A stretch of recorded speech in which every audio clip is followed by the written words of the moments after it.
Are you addicted to food? Are you addicted to constantly sort of feeding your body with all kinds of different things? Maybe it's you can't even control it, and even me saying that is triggering for you. Then this video is for you. I'm going to be talking about nourishment in this video and the different ways that our body is nourished and our mind and our soul is nourished. So welcome. My name is Marie.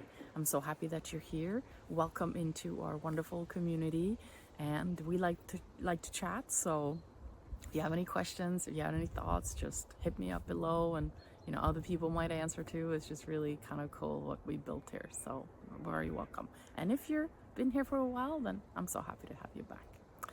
So I was thinking today about talking about nourishment, because a lot of times we get trapped into the illusion of thinking that food is the only thing that nourishes us, right? And we sort of become addicted to always eating that food, which can be good, can be bad. But if you're trapped in a sort of loop of thinking that you always have to feed yourself or always have to take the next meal and so on, then this might be interesting to you. So I was laying in bed this morning and I was thinking about all the different ways that we get nourished. Yeah.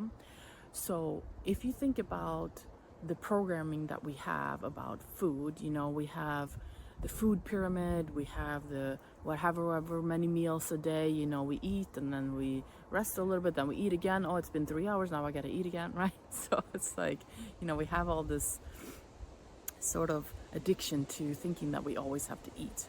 And that's actually not true. I made another video about fasting and how wonderful that is to you, so I will link that below. But essentially, when we think about other ways, for example, in fasting, you're cutting out some of your food intake, which is amazing for your biology, for your mental and emotional health. And we'll get into that in the other video. But also, what are some other ways that we're getting nourished, right? If food is not the only way that our body is getting nourished, we're also getting nourished by the sun, for example, right? The sun is constantly sending out really great energies, amazing coding that is nourishing our bodies. And our body is responding to that sun by doing a number of different biological things, right? It's producing vitamin D, it's strengthening our immune system. Essentially, we're getting nourishment from just the sun. We get nourishment from water, right? The water has so much information, so much energy. It's constantly in our body, right? We have this body that's filled with between 70 and 90% of water, depending on how you look at it, by molecular weight or just by percentages, right? And water has just so much, minerals, vitamins in it that's constantly nourishing us. What's also nourishing us is our relationships, right? The emotional connection that we get from other people is a form of nourishment for us. I would say that if you separate a human being, put them in some kind of isolation, it's a very difficult thing, right? We humans, we like to be connected. We like to be in a social setting, and I would say that it's a fundamental need for us.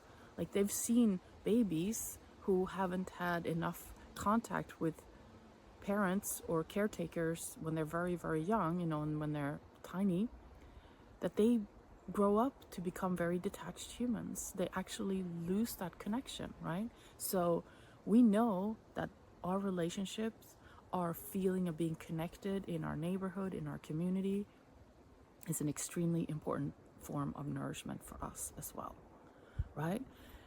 What else do we get nourished by? We get nourished by spending time with ourselves, right? We can go into nature. Nature nourishes us.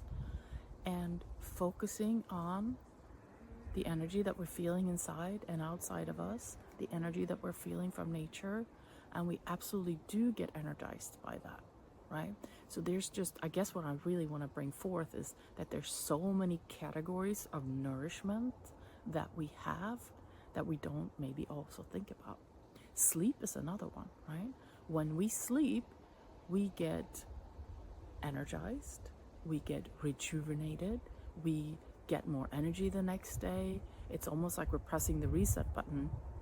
Maybe we're getting some dreams, or we're getting some beautiful messages. That's also nourishment, right? all the synchronicities that the universe are sending us, maybe the 1111 numbers, or that little nudge to call someone, or that little nudge to do something different today, that's a form of nourishment as well. So I think we've spoken about at least maybe 7 or 8 different kinds of nourishments that's not food right now. Yeah. And why is this important? Why am I even talking about this? Because I think releasing our addiction to constantly eating, constantly thinking that we need the next source of food intake is an important one.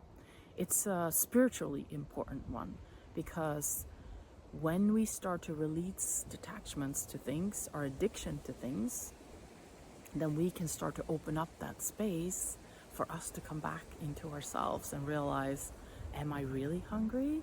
Or am I kind of doing this out of habit? Or am I doing this to dull an emotion? Maybe I should instead go into meditation and feel into this emotion. Maybe instead of reaching for the remote control and have some chips, 2 forms of addictions, I should go out into nature and feel the sun on my skin and see if I can get nourished that way, and see if I can settle my system that way. So use all of the other different resources that you have to nourish yourself that is other than food. Obviously eat as well, but think about all of the other categories of available energy sources of nourishment that you have at your disposal, and use those as much as possible. Go swimming in the lake, go into nature, have a cup of water, meditate, sit in the sunlight. Like, all those things, they're nourishments too. So try them out. Lots of love. Namaste.